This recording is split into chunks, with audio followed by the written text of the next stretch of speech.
Well, good morning, and we're excited to be able to get back home and play this week against an Illinois team that's, I think, playing really good football right now. And certainly we have 4 games under our belt, and we got to make sure we learn lessons through those experiences. Positives and the negatives, and how do we go forward and continue to be the best team, work to become the best team we can be. But it's always good to start the week and being with the guys, and excited for this week of preparation. Yeah. Well, obviously there were some issues with the defense on Saturday, but I'm just curious, did your 2 inside linebackers who were, first-time starters, did they learn some lessons that their predecessors, Jack and Leo, had to learn when they first started? Yeah, I think that, I do believe that you're always learning, and you're getting it, or you're reinforcing, things that you've done. And I don't think that Muma and JT are different than any other player in that regard, and absolutely there's things that, and it's every game you're going to play. If you were to ask those 2, week 1, week 2, week 3, week 4, they'd have some, and I do believe this. They'd have some that, okay, I can be better at this, and then they'll have some that, all right, how do I not let that happen? How do I manage that situation? Or a lot of it is just how do you as an individual manage the situation you're in, and then there's also a schematic component to it.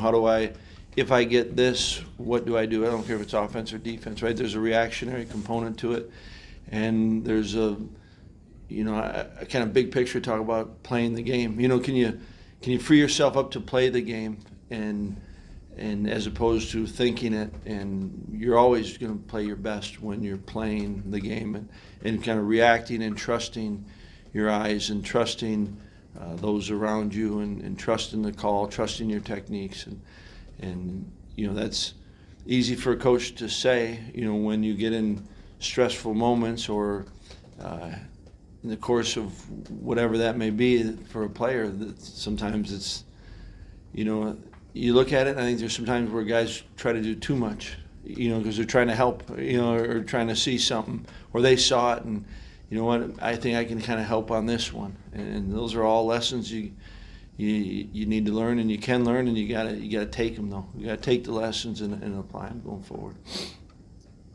Paul, you talked on Saturday about owning your response and kind of bouncing back. Throughout your career, are there like kind of key points to bouncing back from a tough loss that you kind of learned and used with this team?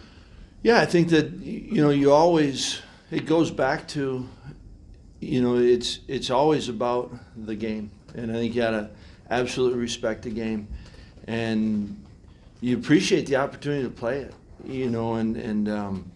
we've got guys, Clay gets hurt, he's not going to play for football for a while. So how do you maximize the opportunity that you get, the chance that you get? And that's by preparing, right? Certainly you prepare in the off season, and you prepare for the week to then be able to go out and play that game. And I think that it's no different when you're playing a game.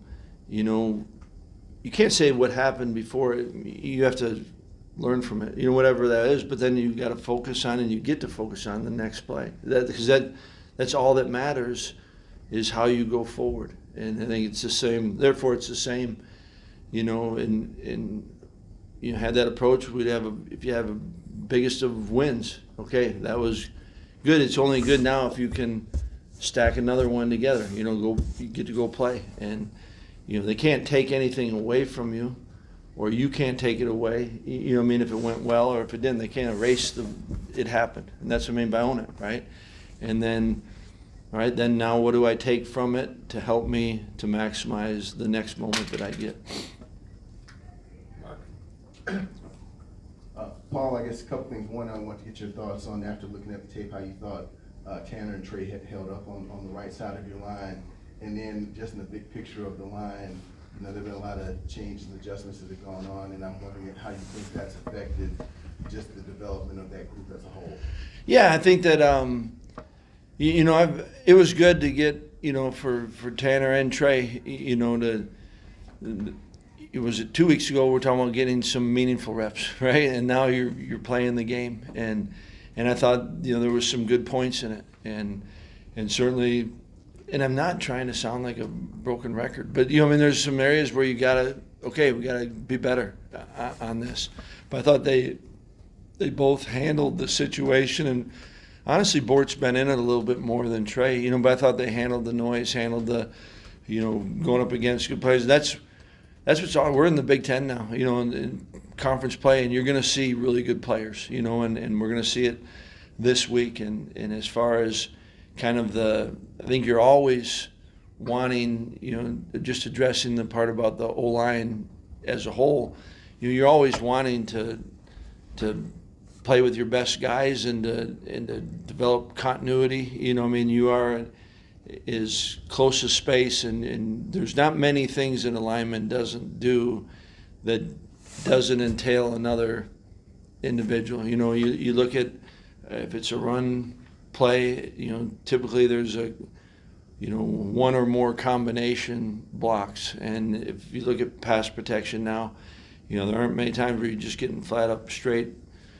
rush up the field and you're just blocking your guy. So I think the ability to keep working with each other, and you learn how to play off. How much, if I'm getting a piece of them, you kind of know what that means, right? There's some unspoken that goes into it. I've got it. I've passed it off the right way, and guys are working at it. But certainly when you have continuity, that is helpful, and we're getting there.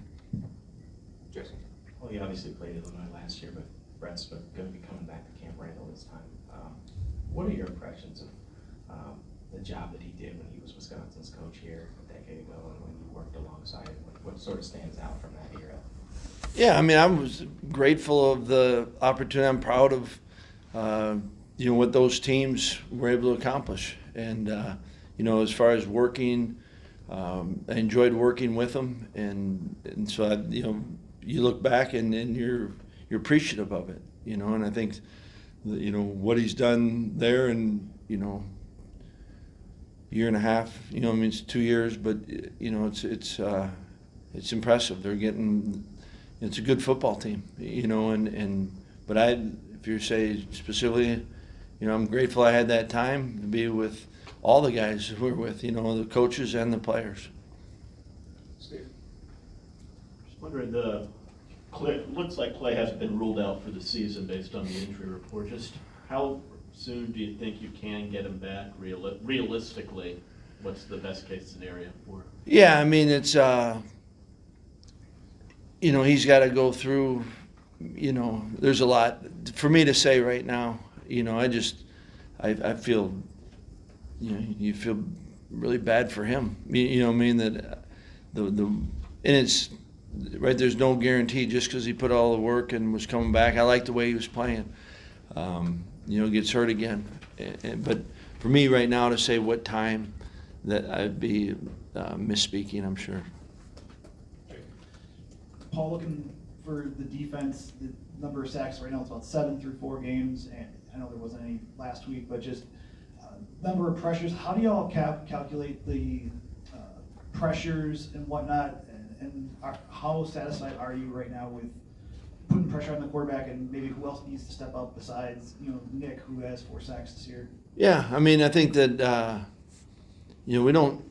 You guys know, we all know when there's pressure, right? And not always the sack equals, right? That's we all know that, right? That when you create uncomfortable for the quarterback, right? It's the pressure, and I think that we've had some guys.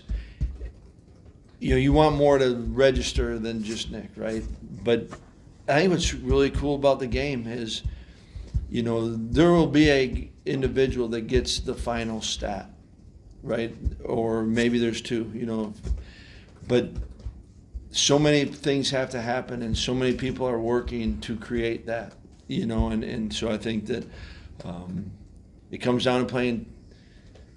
I go back to it's a great team sport, and so you can have a lot of production, and you can have guys that are truly impacting and making the quarterback uncomfortable without there being a sack attached to his statistical sheet, and so I think that that's what we need, and I think, you see this in turnovers, in takeaways.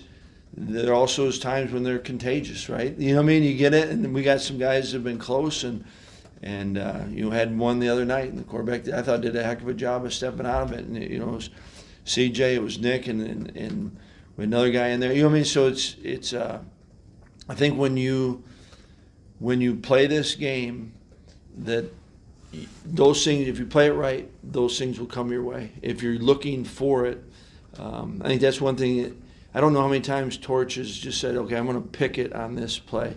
But he's in position, so when it comes, the opportunity presents itself, he sees it. And so I think that's putting yourself in the position. I think we got guys working at it, and it'll come for guys. But, you can never have enough.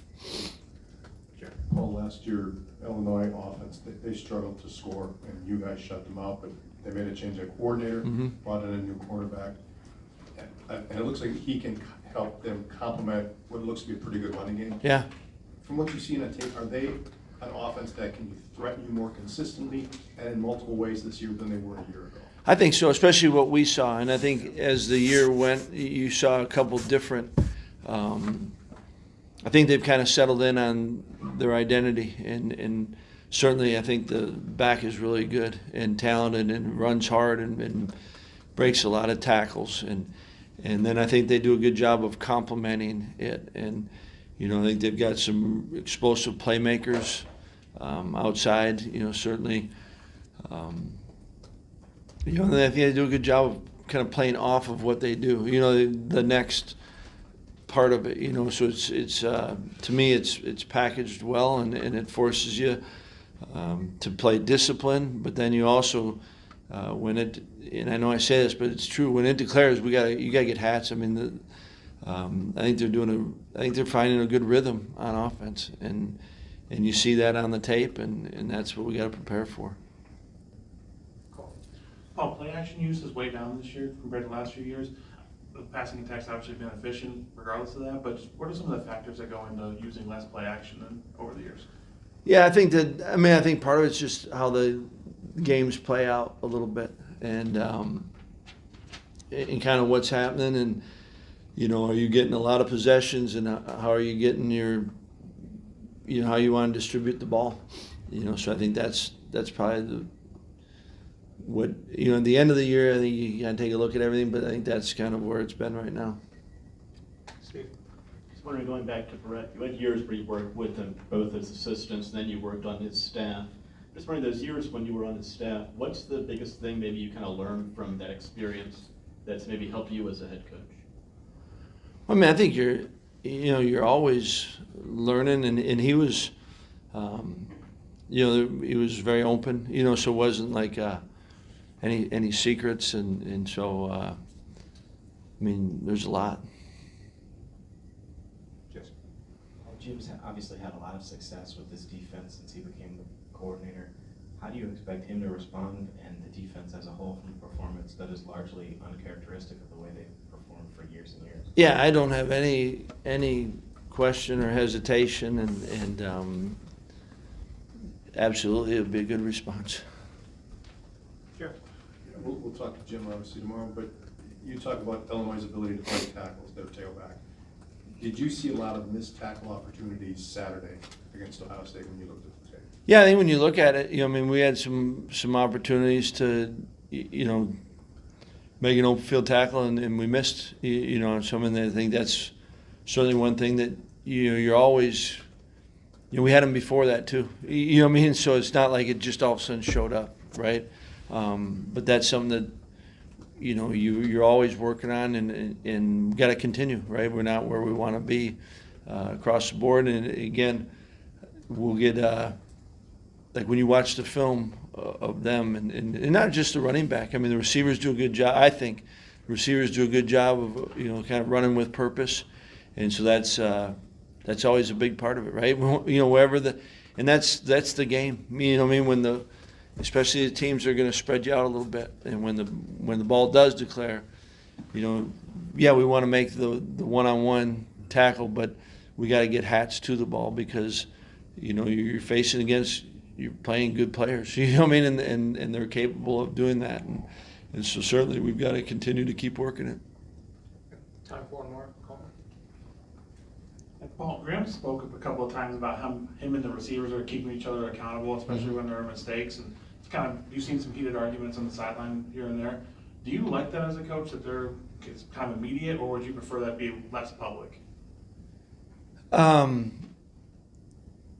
love the relationship component to it, and when it's about the game, and when they're, I know where it's coming from. In the ones I've been right around a couple of them, and him and Chim, and I knew exactly this is good. You know what I mean? And I don't concern myself with.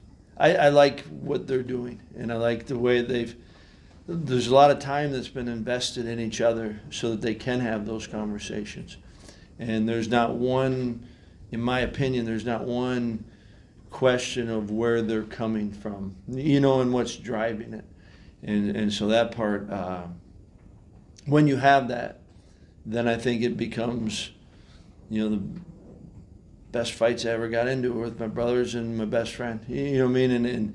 And if you truly care, I think that's what's, the ones I've known about, and that's what drives it. And I think that's, I actually think it's healthy.